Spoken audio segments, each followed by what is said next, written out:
to his stomach full. He, he could not run fast. The dogs caught up with him and bit him all over with their sharp teeth. Chitranga somehow escaped, and realizing that one must live in peace in his own country, being affected by a famine, I would rather return home. Saying so, when he returned to his country, the starving dogs they were curious. His friends and relatives gathered around him to inquire about his findings. What was the foreign country you visited? How are the people there? Is there plenty of food? The dog said, oh friends and relatives, what can I say? There are lots of food in other countries, but your own kith and kin will not show any sympathy. They will torment you to death. Thank you.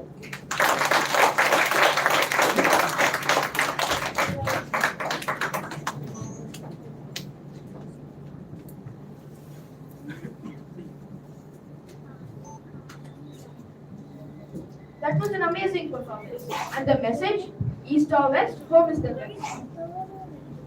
How many of you used to love the moral value classes that used to happen in school? I used to love them because it was fun, as the teacher used to tell various stories and it was a great break from the boring subject periods. But as I sat in those classes, I also realized that I learned a lot through those stories without even realizing it. That's nice, nah? Vedant from grade 1 senior is now coming with one such story, The Golden Egg. Over to you, Vedant.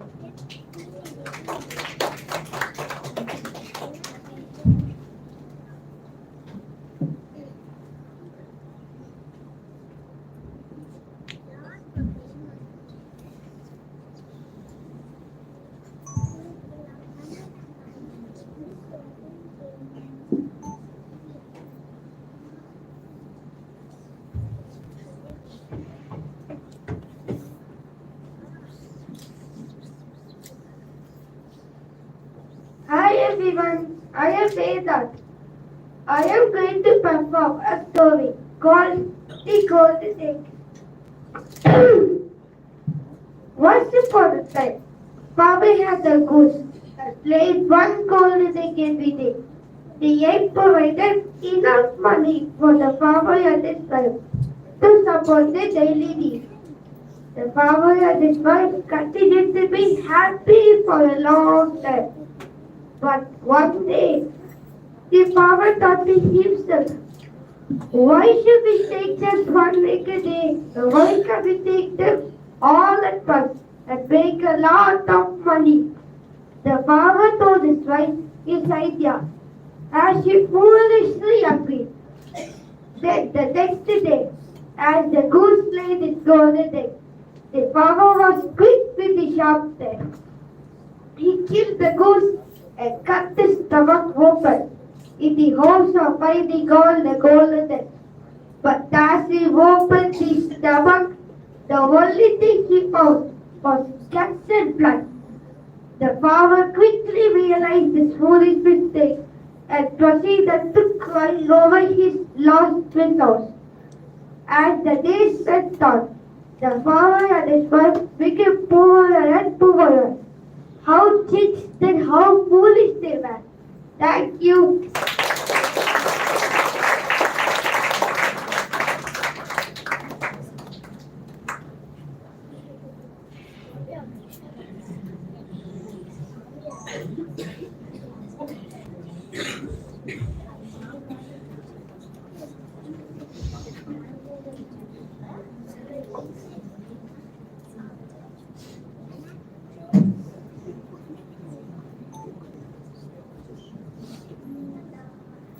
Thank you for teaching us. He who wants everything loses everything.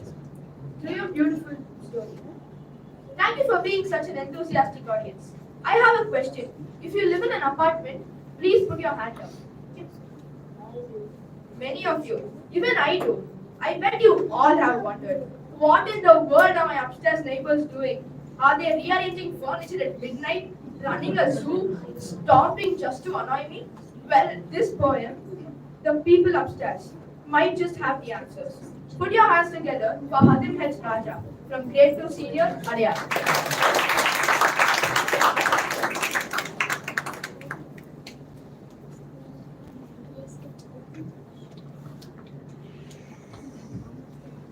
Hey, everyone, my name is Jibai from Phuket. Happy birthday by Organa. Happy birthday, Organa. Yeah, will be a boy. Yeah, back to me a good good. Yeah, go eat good guy. Yeah, baby. Oh, the về cà gì phải cho baby về cái biết bò có gì ở ở cái ở tại bé cái có cái mặt nhưng mà có phải nói vô cái ai mẹ ngào cái bị vợ kia có chỉ o đi về chỉ ngất bằng hàng cái có thank you.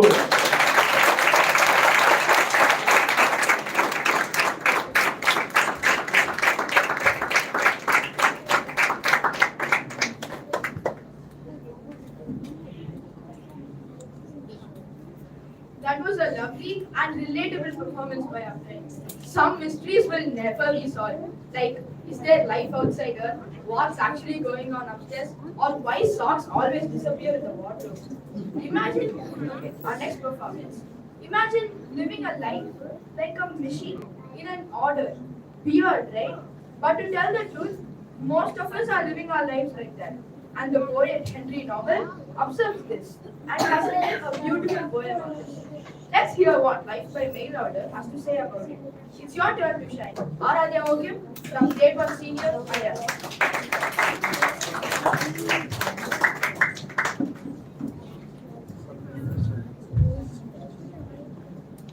Hi, my name is Aradhya. Today I'm going to perform a poem named Life by Mail Order by Henry Norman. There's a change of style within your fancy. You sit there by his side, a clean-cut guy. At ease he smiles, lightweight suit, well-groomed hair, depth in character, a good all-rounder, drinks in the band. At ease he smiles,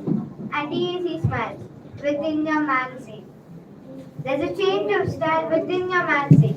You stand by the blind, you turn and smile, looking good, magic, fine, hanging plants, home baking, home making, freezer full of food, drapes to match the sofa, credit at your fingertips, looking good, feeling good within your fancy.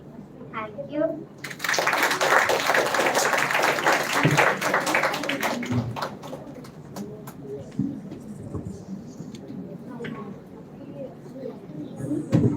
That was such a good performance by our friend. Run as fast as you can. You can't catch me. I'm the gingerbread man. That's right, it's the gingerbread man. But the real question is, will he escape or will this be the shortest chase scene ever? Let's welcome Smaran Narasimhan from Grade 1 Senior Haryana.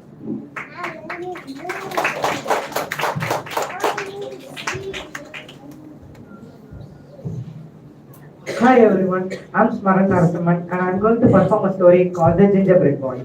Once upon a time, there was a little old woman and a little old man. One day, when the little old woman was baking, she made a little boy out of gingerbread.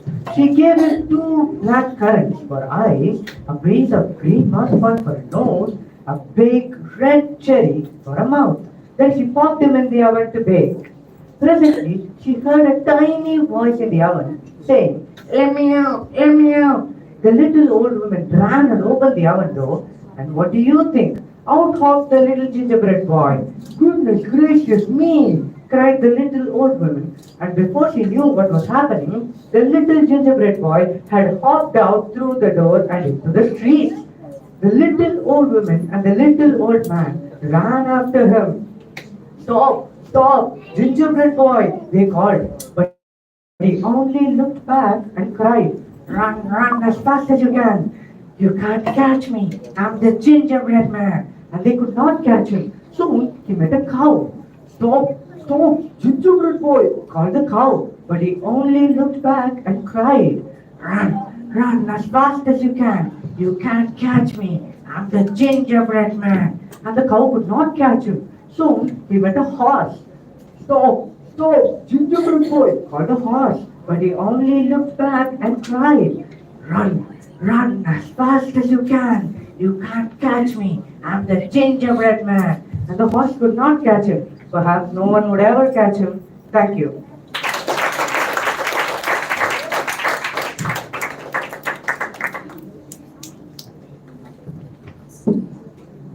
That was such a good performance. We all know the panic when you wake up, check the clock, and you realize you're late for school. Of course, it wasn't your fault. The universe itself wants you to get more sleep. It knows how much homework you had.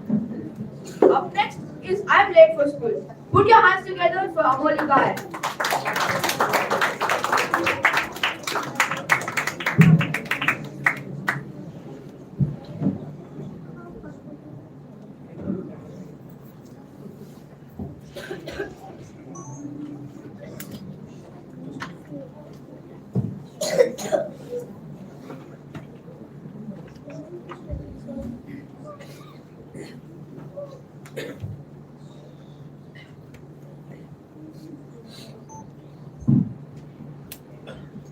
Good evening, everyone. My name is Amolika. I am going to perform a poem called I am late for school. I got up late for school today and nearly missed the bus. I hurried down the stairs with my toes and caused a fuss. I quickly threw books in my bag, my pens, my lunch, and shut. Grabbed my coat from out the cupboard, took my bat and ball for sports. I slid across the kitchen floor, then hopped around the gate. Then expertly rolled over, jumped back and grabbed my head. I belted out of a front door, spun round and swung it shut. Saw the bus was waiting for me. I felt I had time to strut. I climbed aboard, then froze still. I knew that things weren't right. My friends filled up in fits of fun. My face went red. I couldn't breathe. For in my haste, I knew I hadn't forgotten to wear my trousers, jumper, my shirt, my socks and shoes. Thank you.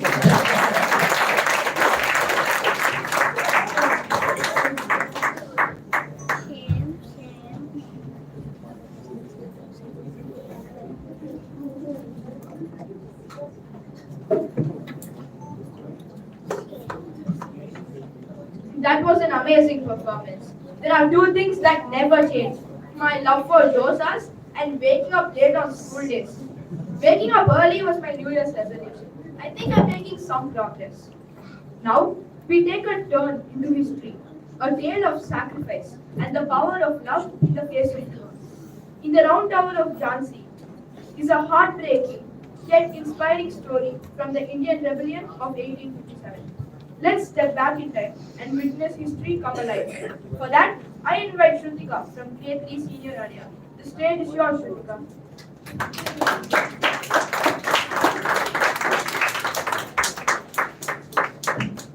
Hello everyone, I'm Shrutika from Grade 3 Senior. Today I'm going to be performing the poem The Round Tower of Jhansi by Christina Georgina Russell. 100, 1,000 to 1, even so, not a hope in the world tonight. The swarming, howling waters below gained and gained and gained. King looked at his pale young wife. Is the time come? Time's come. Young, strong, and so full of life, the agony struck him down. Close his arms about her now. Close her cheeks to his. Close the pistol to her brow. God, forgive them this. Will it hurt much? No, mine own. I wish I could bear the pang for both.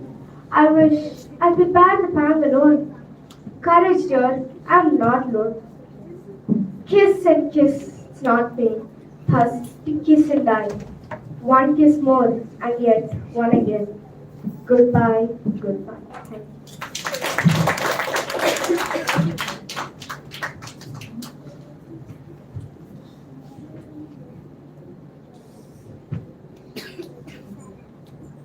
That was a moving performance. It shows us that true love isn't just about happiness, it's about standing together no matter what. Alright, I know everyone here has been scared of strange noises at night. You know, those mysterious creaks and whispers that make you pull the blanket over your head? Well, the wolves in the walls is here to make you wonder, what if those noises are something more? Time to investigate. Let's welcome Varsha Lakshmi Karthik from Grade 2 Junior.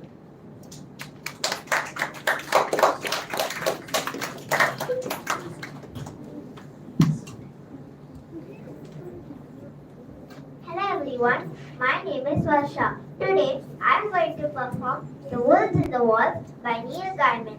Lucy walked around the house. Inside the house, everything was quiet.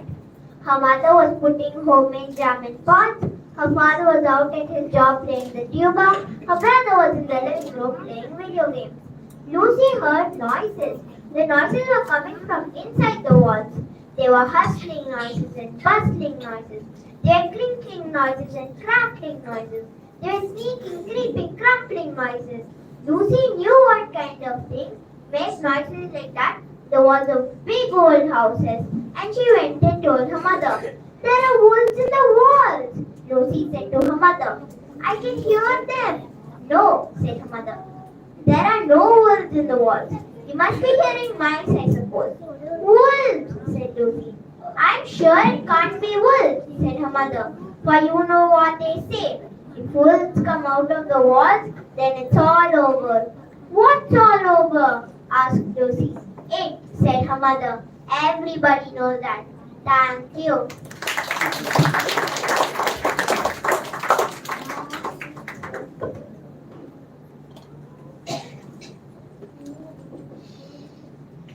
That was a thrilling performance. Fear can sometimes be real, but most of the time, it's just our overactive imagination. Ha, ghosts are not real. I'm not scared of anything. Moving on, there was a very mean judge who was very unfair, but someone outsmarted him. Do you want to know who and how? Only one way to find out, and that is from Sahana Shri of Grade 1 Senior through the story The Painter and the Judge. Welcome, Sahana Shri M.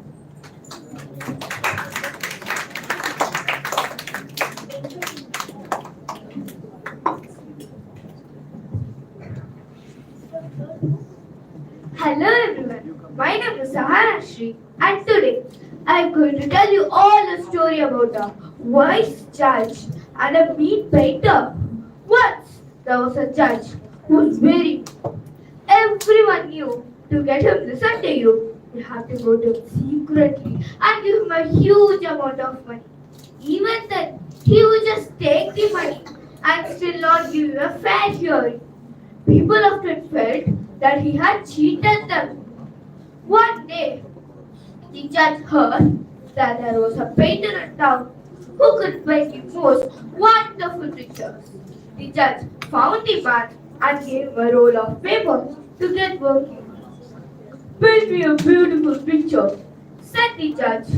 At first, the painter did not want to. He knew how many the judge was and said to himself, "I'm going to do a lot of work in this painting and end up not getting paid. I'm busy at the moment. I just don't have the time." But they just begged him, saying, "I should put it in the place where the most important people in town would see it." Finally, the painter agreed. The next day, the painter came to the judge's house, saying, "Wise one, have finished the painting." The judge stared at the blank piece of paper. But where are the grass? The cows have eaten it, sir." "Then, where are the cows?"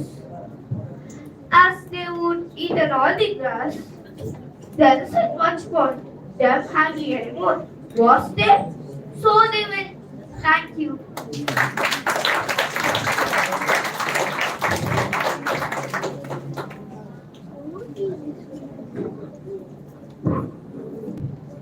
That was such a wonderful performance. And that was indeed a very creative piece of art, wasn't it? Thank you all for being such a patient and enthusiastic audience. Unfortunately, it's time for me to leave. So I invite my friend Lakshya to take over the anchoring for the rest of the event. Over to you, Lakshya.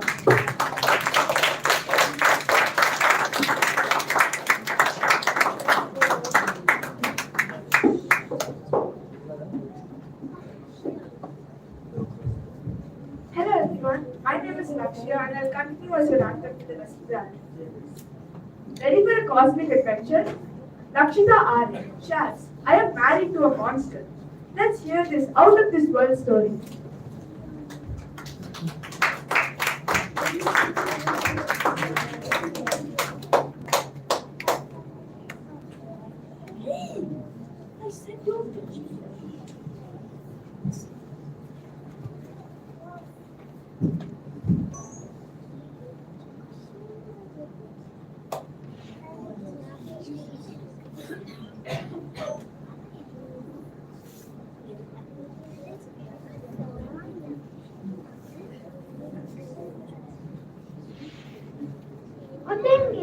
Good evening everyone. I'm going to perform.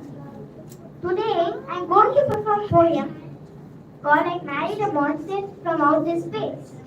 I fell in love with an alien being whose skin was jelly, whose teeth were green. She had big bug eyes and dead like hair, feet like water drinks. Feet like water drinks, purple hair. I was over the moon.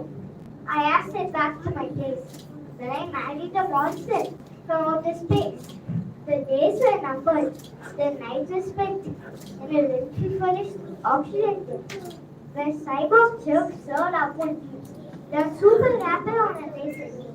I needed notice to keep up the pace. When I married the monster from outer space, he walked out, tentacle in hand. You could trick the ocean to not understand. They go nudge, nudge. We got off the bus. Saying six and days still, not like us. It's bad enough with another race. But flying a monster from outer space. In a cybernetic fit of rage, she went off down in a rage. She lives in 1999 with a new boyfriend, a blob of slime. Each time I see a chance to get paid, I remember the monster from outer space. Thank you.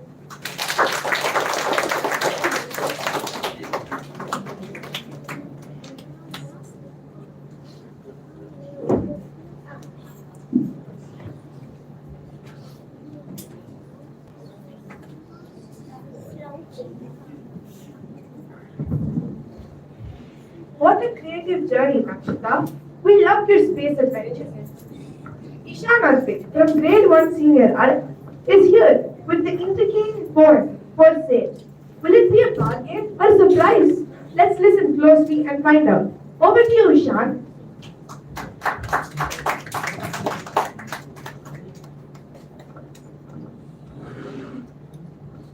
Hello everyone, my name is Ishan Adrik and today I'm going to be performing the poem For Sale by W.H. Davies.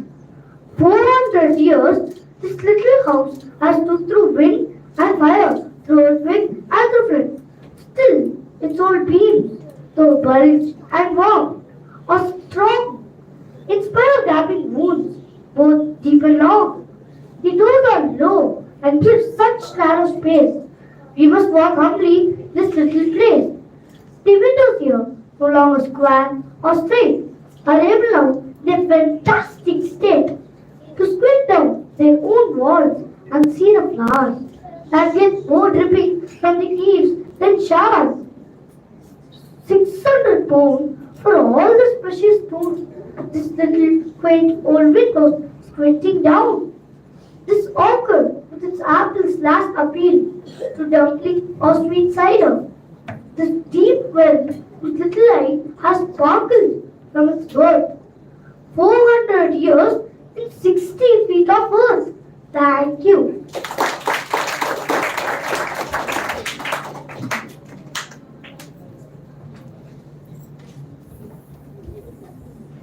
What a clever word, Ishan. You truly sold us all on your performance.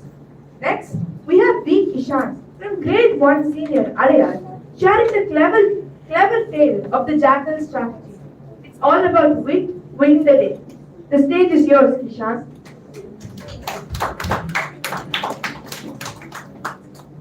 Good evening, all my dear friends. My name is Kishan from Grade 1 Senior New Batch. Today, I am going to tell a story about the jackal strategy. Once upon a time, there was a wise jackal called Mahashakalanga who lived in a jungle. One day, as he was wandering about in the jungle in search of food, he saw the dead elephant. He knew that the dead elephant would provide him food for many days. But his anger soon turned into frustration as he was not able to tie the elephant's stick skin. He tried his luck and he went around the elephant and tried his luck from all sides, but in vain. As he was still trying to figure out, the jackal saw a lion approaching. He quickly bowed and said, "Oh, king of the jungle, I found this dead elephant and was keeping a watch over it so that you can have it. Please be kind to eat your heart's content." But the lion refused and said, "I eat a prey only when I hunt it myself. That is my nature. Thank you for your offer, but you can have the elephant for yourself."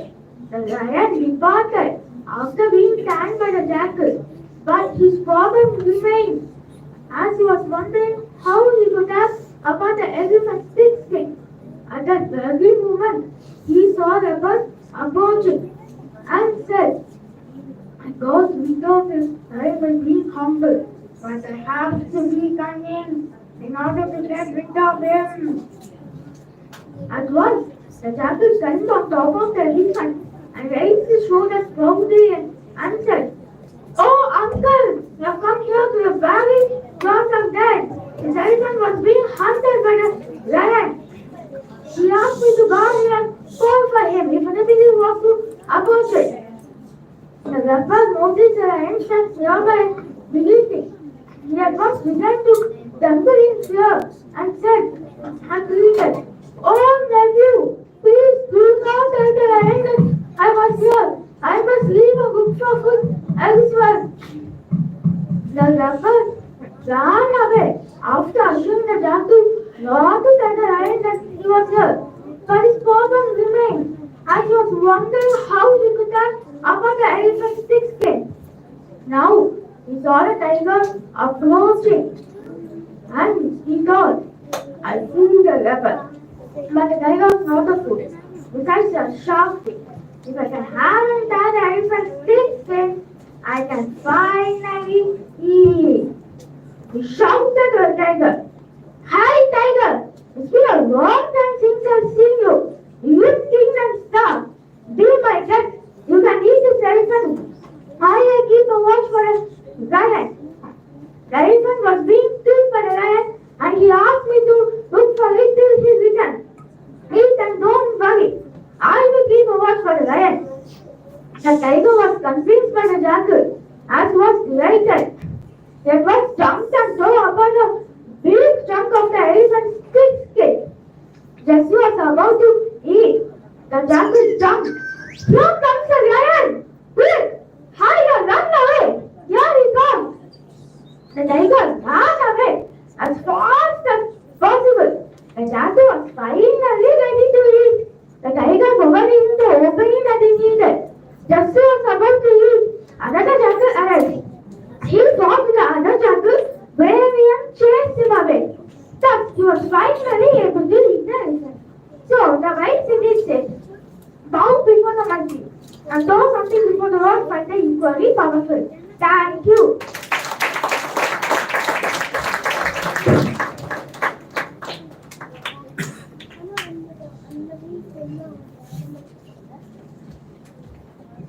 Fantastic storytelling, Ishan. You've shown us that brains beat brawn every time. Babini Venkataramanan from grade 1 senior again brings us the inspiring story of the people who hug trees, a tale of bravery and love for nature.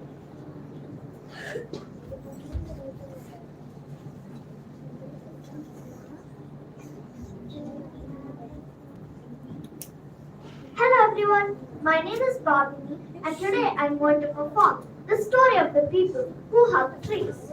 In November 1977, the Forestry Department marked out 640 trees for felling near the village of Advani. The villagers resolved to stop the felling and the women tied a sacred thread around the fated trees. Tying a sacred thread is symbolic gesture in Hindu custom. It symbolizes the bond between brother and sister, and by tying a thread around the trees, the women were declaring that they would save the trees, even if it cost them their lives. The next day, the forestry officer visited the village and tried to persuade the woman of the benefits of the felling, but he had no success. Eventually, he said, "You foolish village woman, do you know what this forest bears? Resin, timber, and therefore foreign exchange." And he insisted that this was the way that development would reach the hill villages. The woman in charge of the meeting replied, "Yes, we know. What does the forest bear? Soil, water, and pure air. Soil, water, and pure air are the basis of life." This was echoed by the hundreds of men, women, and children who had gathered at the meeting. So the officer left Advani empty-handed and reported the situation to higher authorities. Meanwhile, the villagers were full of enthusiasm for their new slogan. The next day, the officer came back, but this time with armed policemen and hired woodcutters. The villagers formed groups of 3 or 4, and each group would surround a marked tree. Whenever a woodcutter advanced towards a particular tree, the villagers would clasp their arms firmly around its thick trunk. The woodcutters could not fell a single tree. The policemen had no solution to this unique form of tree protection. All they could do would be to drag each villager away from the tree and then make an arrest. All the while, the people continued to affirm their non-violent protest, repeatedly shouting slogans such as, "No matter what the attack is on us, our hands will not rise in violence. The police are our brothers, our fight is not with them." Thank you.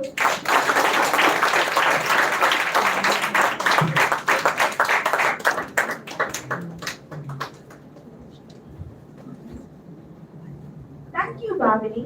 A story that reminds us to protect our planet is always worth hearing. Manushri from grade 1 senior Arya is here to share with us the Treasure Island story. Over to you, Manushri.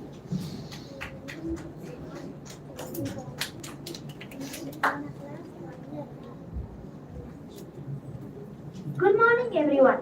Today, I'm going to narrate the story, The Treasure Island, by Robert Louis Stevenson. Now, just after sundown, when all my work was over, I was on my way to my berth when it occurred to me that I should like an apple. The watch was all forward, looking out for an island. The man at the helm was watching the left of the sail and whistling away gently to himself. And that was the only sound, excepting the swish of the sea against the bows and around the sides of the ship. In I got bodily into the apple barrel and found out this was scarce an apple left. But sitting down there in the dark, what with the sound of the waters and the rocking movement of the ship, had either fallen asleep or was in the point of doing so, when a heavy man sat down with rather clashed close by. The barrel shook as he leaned his shoulders against it, and I was just about to jump up when the man began to speak. It was Silver's voice, and before I had a dozen of words, I would have not trust myself for all the world, but lay there, trembling and listening, the extreme of fear and curiosity. For from these dozen words, I understood that the lives of all honest men aboard dependent on me alone. Thank you.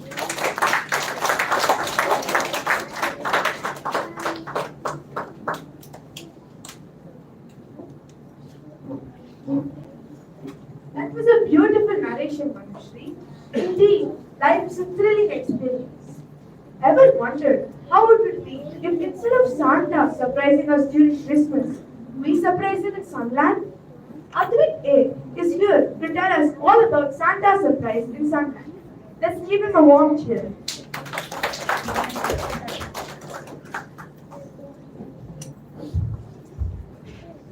Good morning, everybody. My name is Advik A from Grade 1 Alchemy New Batch. I am going to perform a poem called Santa's Supper in Sunland. It's Christmas Eve and the air was so hot and land far away where it rains quite a lot. Santa looked at his watch and said with delight, I'm early but thirsty and craved for a bite. He stood on a tropical beach all alone. The moonbeams shone, the sand made stones, and waving news to the glittering waves. He playfully bounced to nearby caves. He stood on the grass, soft, made the palm tall and round. Then opened some coconuts, sat on the ground. He drank and drank, and enjoyed every drop.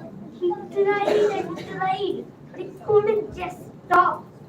By chance, the same day, some campers had sat on the very same place, Santa was a man. Once the bananas they left in a hurry, and down came the rain and made them all scurry. Santa picked up a few with a grin of delight and had a good treat as they were quite late. Santa indeed came all too soon for his rounds to begin. Santa hastily left feeling full but not thin. Thank you.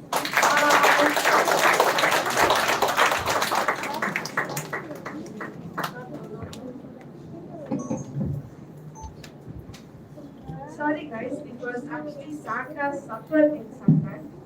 Thank you, Advik. Who knew Santa enjoyed the supper too? Anha Vikram from Grade 1 Senior Adayar brings us all for a panza, a tale where intelligence and perseverance takes the stage. What a treat to hear this inspiring story.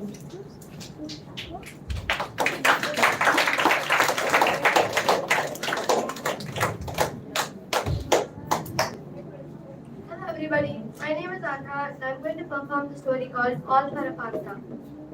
There lived in the valley a very wealthy merchant who was not at all happy with his only son. The boy showed no signs of intelligence or creativity, much less any willingness to work. His mother always thought the best of him, however, and was constantly making excuses for him. When the lad reached the age to marry, his mother begged the merchant to seek a proper wife for him. But the merchant, however, was too much ashamed of his lazy son, and in his own mind had fully decided never to have his son married. But the mother had set her heart on this. It was the one thing she had been looking forward to for years. To have her son remain a bachelor all his life would be unthinkable. She simply would not agree to this for a moment. And so, she urged excuses for him. She claimed to have now and again noticed extraordinary qualities of wisdom and intelligence in him. But speaking in this way only annoyed the merchant more. Look here, he said to his wife one day, when she had been praising her son. I have heard this many times before, but you have never once proved it. I do not believe that there is a particle of truth in anything that you say. Mothers are blind.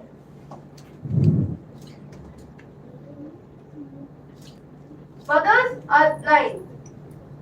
However, to satisfy you, I shall give you another chance. Send for him. Give him one small coin. This panza. Tell him to go to the bazaar and with this one panza to buy one item. This one item must be something to eat, something to drink, something to chew on, something to plant in the garden, and some food for the cow. The mother told the boy these instructions, gave him the coin, and the boy left. When he came to the river, he became alarmed and wondered, what can be bought for one panza? To eat and drink and do all the other things my mother asked for? Surely, this is an impossible task. At that moment, the daughter of an ironsmith came up. Seeing the lad's unhappy expression, she asked him what is the matter. He told everything that his mother had ordered him to do. I know what you can do, said the girl. Go and buy a watermelon for one panza. It provides something to eat and drink and do all something to eat and drink, something to chew upon, something to plant in the garden, and some food for the cow. Give it to your parents and they will be pleased. And so, this is exactly what he did. When the merchant's wife saw the cleverness of her son, she was very glad. Look, she said to her husband as soon as he came home. This is our son's work. Actually, mother, said the boy, the daughter of an ironsmith had advised me to do this. Nevertheless, the merchant was impressed to see that the lad had found such a fine solution. They invited the family of the ironsmith to dinner. Both parents were pleased to see love bloom between two young people. The daughter of the ironsmith married the merchant's son, and the lad became a hard-working husband. They lived happily ever after. Thank you.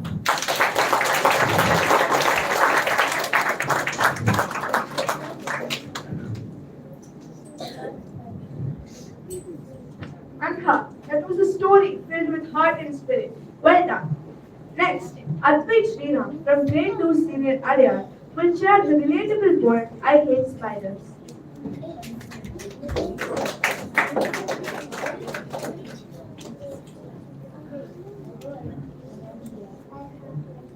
Hi everyone, my name is Advait Sriram from Grade 2 Senior Batch, and today I will be performing the poem I Hate Spiders by Natalia Sadowski. Spiders, spiders make me frown. Spiders, spiders, hand upside down.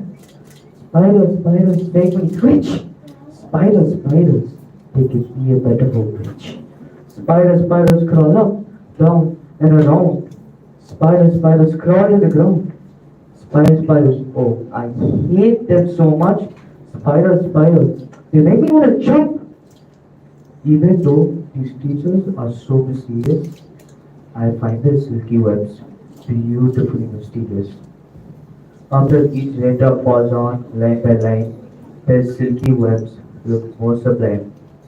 Now I know I said I hate spiders, but their webs give me amazing wonders. After each rainfall, their webs look more magnificent. You know, this weather isn't so bad at all. It's brilliant. Thank you.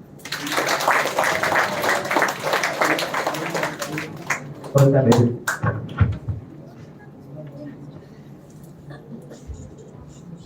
Advait, that was hilarious. Here's hoping we all stay spider free. Vaishnavi B brings us a reflection on adventures in the great outdoors. When I am old. Take it away, Vaishnavi.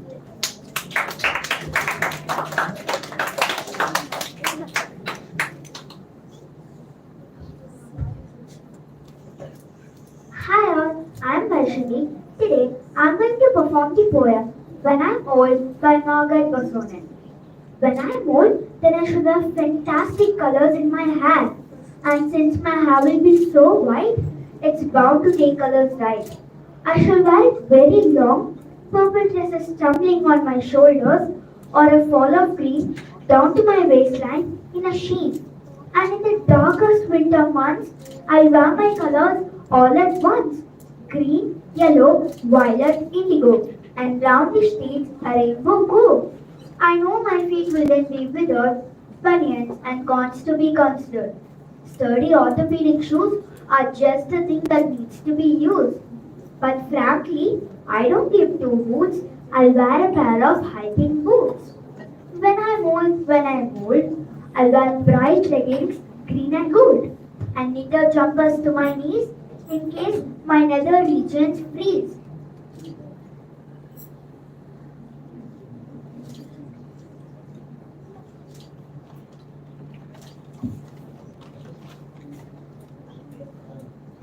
And in my comfy hiking boots, I'll tramp around and live on roads, avoiding people like the plague who tell me I should act my age. I'll sow wild oatlets everywhere and toss my glorious rainbow hair. Thank you.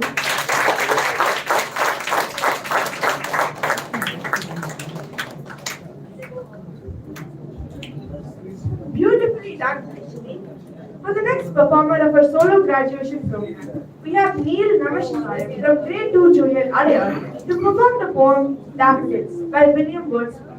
Dear audience, I'm sure this poem brings back your memories of English class in your school days. Sit back and enjoy.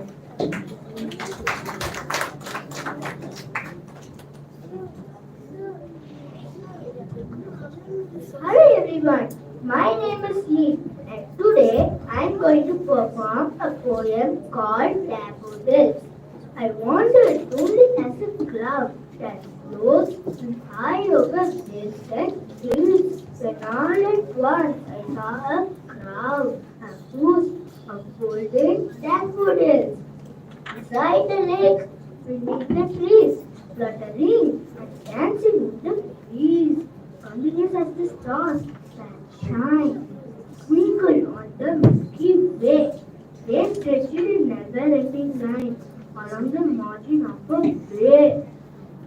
10,000 saw I at the glance, tossing their heads, they brightly dance.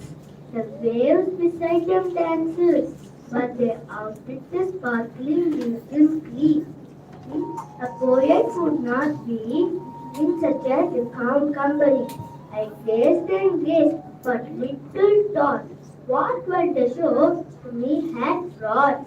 For off, when on my couch I lie, in vacant or in pensive mood, they flash upon that inward eye, which is the bliss of solitude. And then my heart will flush of it and dances with the daffodils.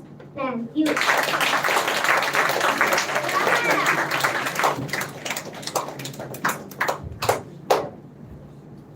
That was an enchanting performance, wasn't it? For the final performer for the solo graduation program, we have Ovia Rajesh from Alchemy Youth Theatre who will be performing a monologue from Alice in Wonderland. Over to you, Ovia.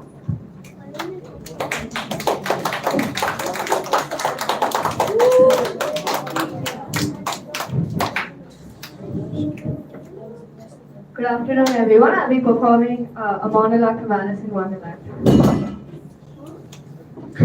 I don't know how long I've been here.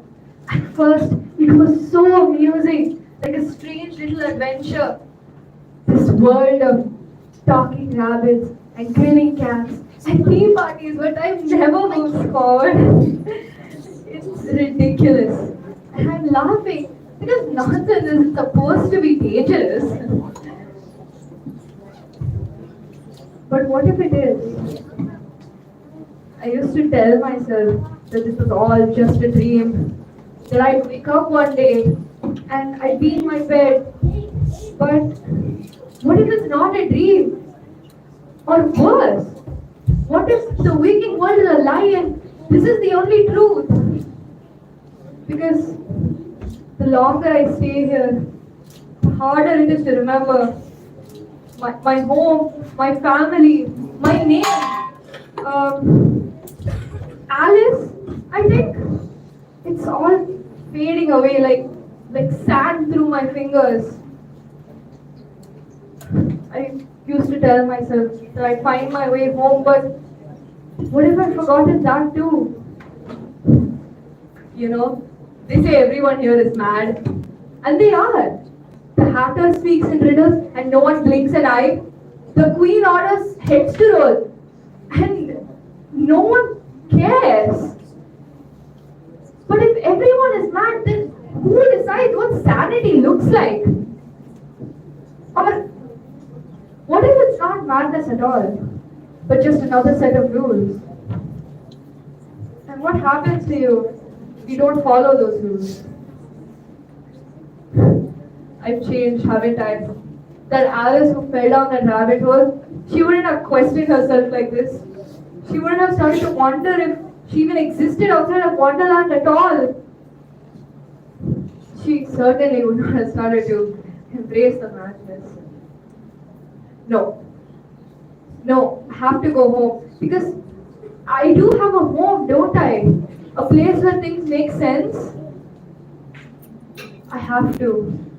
And I have to get back there, whether I belong there anymore or not. Thank you.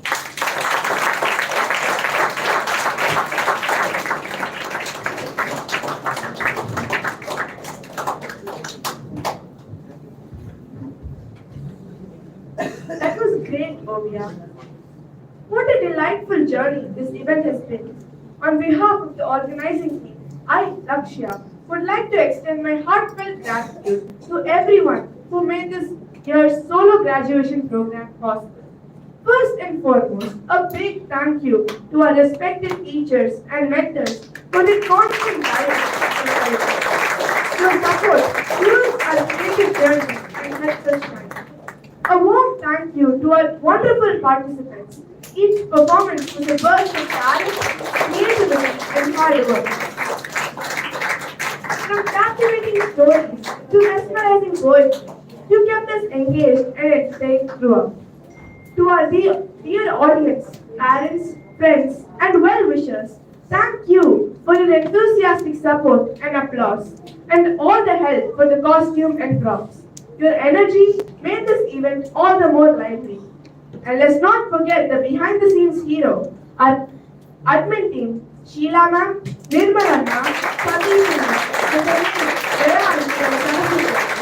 and the volunteers who work tirelessly to ensure everything runs smoothly.